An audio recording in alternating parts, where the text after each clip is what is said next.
पूर्ण एपिसोड पाहण्यासाठी डाउनलोड करा सोनी लिव्ह ॲप।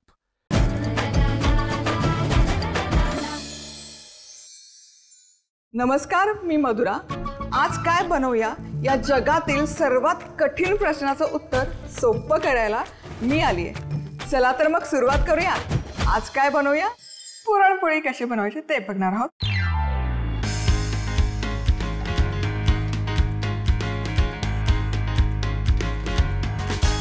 अचूक पाव किलोच्या प्रमाणात ही रेसिपी आपण बघणार आहोत। पाव किलो जर चणा डाळ घेतली तर त्यामध्ये 8 ते 9 मध्यम आकाराच्या पुरणपोळ्या व्यवस्थित बनवून तयार होतात। आणि ही पुरणपोळी बनवताना कणिक मळताना यामध्ये तेलाचा अजिबात आपण वापर करणार नाही, तर पाण्यामध्येच ही छान अशी सैलसर इलास्टिक कणिक आपण कशी मळायची ते बघणार आहोत। तर सगळ्यात आधी इथे मी घेतलेली आहे पाव किलो चणा डाळ। आता ॲज युजल डाळ स्वच्छ धुवून घ्यायची। सो ही आहे ना अगदी फास्ट प्रोसेस आहे पुरण बनवायची। आता डाळ स्वच्छ धुवून घ्यायची। आता स्वच्छ धुतलेल्या डाळीमध्ये पुरेसं पाणी घालायचं आणि ही डाळ शक्य असल्यास रात्रभर, पण तितका वेळ नसेल तर कमीत कमी 6 तास तरी व्यवस्थित भिजत घालायची। तर इथेही मी डाळ रात्रभर भिजत घातली होती आणि तुम्ही बघू शकाल छान अशी टपोरी ही डाळ फुगलेली आहे। आता पुढची स्टेप काय आहे? कुकर घ्यायचा आणि कुकरमध्ये ही भिजलेली डाळ घालून घ्यायची, त्यातल्या पाण्यासकटच घालून घ्यायची। आता जेव्हा पुरणाची डाळ आपण शिजवतो ना तेव्हा त्याला कट पण आपल्याला काढावा लागतो, तो आमटीसाठी। त्यामुळे ही डाळ शिजताना काय करायचं, याच्यावर 1 बोट पाणी राहील इतकं पाणी यामध्ये घालून घ्यायचं। थोडंसं पाणी आणखी मी वाढवते। वर फक्त थोडंसं आपलं नख बुडेल इतपत पाणी ठेवायचं। आणि आता यामध्ये घालणार आहे हळद। हळद घालणं अगदी ऑप्शनल आहे, पण हळदीमुळे पुरणाला ना रंग खूप सुरेख येतो, म्हणून मी घालते। आता हे मिक्स करायचं आणि याला आहे ना हवं तर वाफेवर शिजवू शकता। मी वाफेवरच शिजवते 20 ते 25 मिनिटं। वाफ व्हायला सुरुवात झाली की मंद आचेवर ठेवून देते। शिट्टी झाली तर झाली, नाही झाली तरी नाही झाली, असं वाफेवर शिजवते।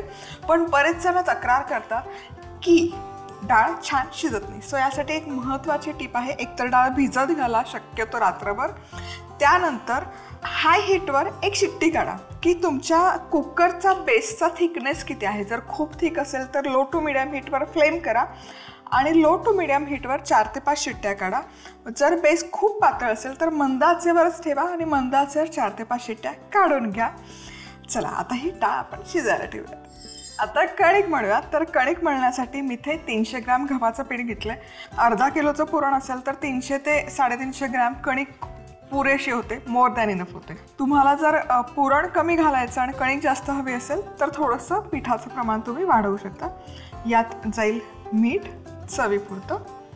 हे मिसळून घेऊयात। सो सुरुवातीला जर पाण्यात हात घातला ना कणिक मळताना तर काय होतं, हात खूप एक्स्ट्रीम चिकट होतात आणि मग ते हाताला चिकटलेलं पीठ आहे ना काढत बसावं लागतं, सोडत बसावं लागतं। सो म्हणून मग सुरुवातीला शक्यतो एखादा असा एक बटर नाईफ किंवा चमचा वापरायचा आणि सुरुवातीच्या स्टेपला ही गोळा याच पद्धतीने एकत्र करून घ्यायचा। हात नंतर खराब होणार आहेत पण ते चिकट नाही होणार, म्हणजे पीठ हवं ते जे चिकटतं ना आणि नंतर ते काढण्यासाठी तेल वापरावं लागतं किंवा सुकं पीठ वापरावं लागतं, ती स्टेप अवॉइड करतो आपण या प्रोसेसमध्ये। चालत असेल तर तुम्ही डायरेक्ट पीठ मळलं तरी काहीच हरकत नाही। चला आता हा बऱ्यापैकी गोळा एकजीव होत आलेला आहे। आता या स्टेजला मात्र आपण हात घालून हे छान पीठ मळून घेऊयात। पण तुम्ही बघू शकाल आता इथून पुढे हवं तसं ते कणिक मळत नाही किंवा ती हाताला लागलेली कणिक सोप्या पद्धतीने किंवा इझिली सुटते। चला तर इथे कणिक बघा छान मळून घेतलेली आहे, तेलाचा अजिबात वापर केलेला नाही। आता या मळलेल्या कणकेवर आपण घालणार आहोत पाणी। येस, पाणी घालणार आहोत। पाण्याचा अक्षरशः असा एक लेअर त्यावर घालणार आहोत आणि एक अर्धा तास तरी हे कणिक टिंबण्यासाठी मुरण्यासाठी बाजूला ठेवूया। 25 मिनिटं हे चणा डाळ मी वाफेवर छान शिजवून घेतले। प्रेशर हे यातलं रिलीज केलं आहे। तर झाकण उघडूयात। वा, तुम्ही बघू शकाल डाळ इथे छानपैकी शिजलेली आहे। आता एक चाळणी घ्यायची, खाली पातेलं ठेवायचं आणि यातलं जे जास्तीचं डाळीचं पाणी आहे ना हे पूर्ण उपसून घ्यायचं, काढून घ्यायचं। खाली हे जे पाणी तुम्हाला दिसतं डाळीतलं, हे पाणी कटाची आमटी जी आपण बनवतो पुरणासोबत खायला, त्यामध्ये हे तुम्ही वापरू शकता. आणि ही शिजलेली डाळ आहे, ही एका कढईत काढायची किंवा त्या कुकरमध्येच ही सगळी प्रोसेस केली तरी काहीच हरकत नाही. आता याच्यात तुम्हाला अगदीच वाटत असेल की नाही होणार हे मॅशरने, तर ही सरळ ना अशी गरम गरम असताना पटकन मिक्सरला फिरवून पण घेऊ शकता. पण अजिबात गरज नाही, डाळ इतकी सुंदर शिजते. फक्त एक मॅशर घ्यायचं आणि त्याने ही डाळ छानपैकी अशी एकजीव करून घ्यायची. ही डाळ छानपैकी अशी मस्त मेणासारखी आहे ना, एकजीव झालेली आहे, मॅश झालेली आहे. मल्टी स्टेप प्रोसेस आहे. खरं तर पुरण बनवायचं हेच, पण आपण ते सिंगल स्टेपमध्ये कट डाऊन करतो. आणि तुम्ही बघू शकाल आता हे पुरण गाळून घ्यायचं किंवा वाटून घ्यायची अजिबात गरज नाही. आता या मॅश झालेल्या डाळीमध्ये 1/2 किलो डाळ होती, तर 1/2 किलोच इथे मी गूळ घेते.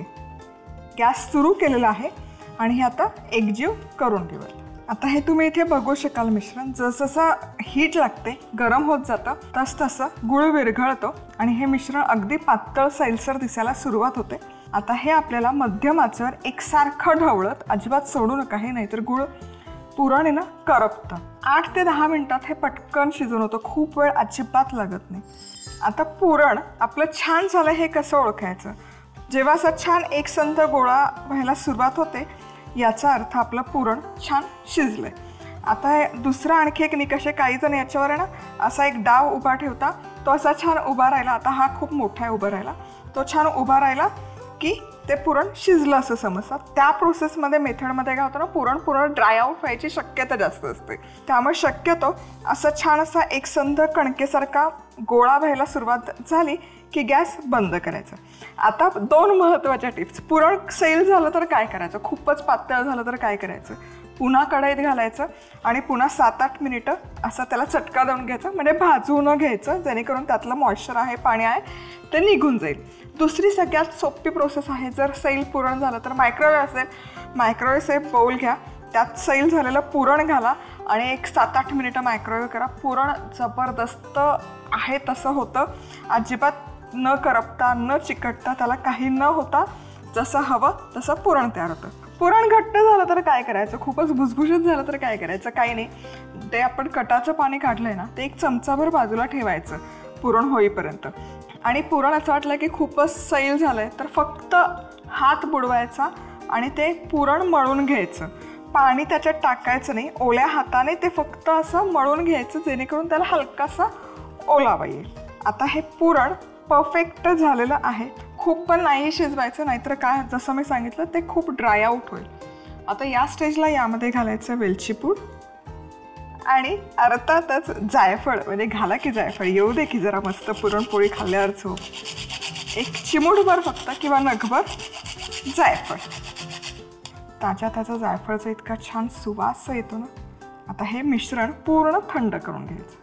चला, आता ही बिन तेलाची कणिक पाण्यामध्ये छानपैकी 1 तासभराच्या वर तर आरामशीर झालेलं आहे, मुरण्यासाठी ठेवली होती. तुम्ही बघू शकाल पाणी आहेच याच्यामध्ये.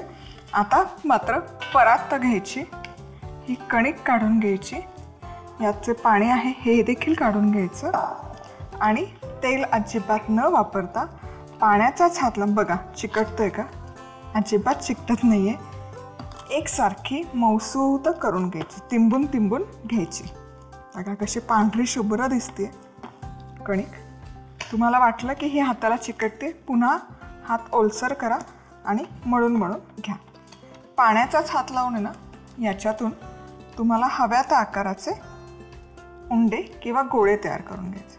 आता इथून पुढे तेल लावलं तरी चालेल, पण गरज नाही आहे. छान अशी इलास्टिक होते बघा कणिक, बघा, आणि पाण्याच्याच हातावर याचे उंडे तयार करते. म्हणजे हा जो एक समज असतो ना की तेलाचा बचाबच वापर केला पाहिजे स्वयंपाक करताना, तर हा गैरसमज आहे. बरोबर 8 उंडे तयार झालेले आहेत. आता आपण पोळी तयार करायला घेऊयात. पुरण देखील तयार आहे. आपण अजिबात हे वाटून नाही घेतलेलं, चाळून नाही घेतलं, गाळून नाही घेतलं, तरी असं छान मेणासारखा मौसूत झालेला आहे. त्याचा रंग आणि टेक्स्चरही खूप छान आलं. सो ही अशी पूर्वतयारी केली ना तर पोळ्या पटापट लागताच भाजता पण येतात. पुरणाचे उंडे तयार आहेत, कणकेचे पण उंडे तयार आहेत. पूर्ण एपिसोड पाहण्यासाठी डाउनलोड करा सोनी लिव्ह ॲप.